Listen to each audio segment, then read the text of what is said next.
तुम्हाला माहीत आहे का, देवी रेमेडीज करायचे? पूर्वीच्या काळी नक्षत्रावरून उपाय सांगितले जायचे.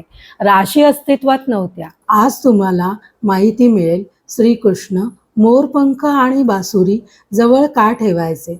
श्रीराम धनुष्य हे अस्त्र म्हणून का वापरायचे? कृष्णाचा जन्म रोहिणी नक्षत्रात झाला.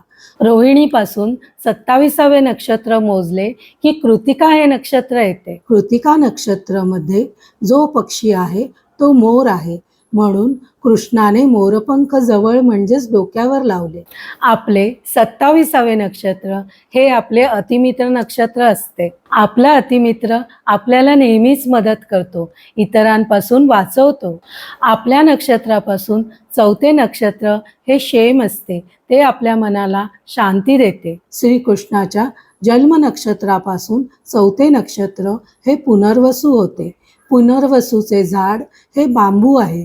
बांबूची बासुरी वाजून श्रीकृष्णाच्या मनाला आनंद मिळायचा. त्याच्याच काय संपूर्ण गोकुळात राहणाऱ्यांना मनाचा आनंद अनुभवायला मिळायचा. प्रभू रामाचा जन्म हा पुनर्वसू नक्षत्रात झाला.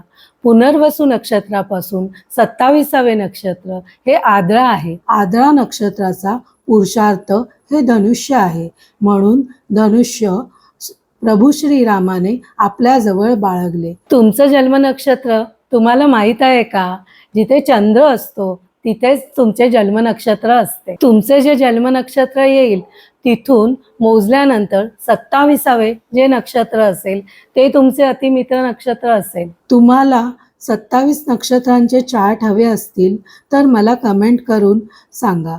मी नक्षत्रांचा लॉंग व्हिडिओ घालेन.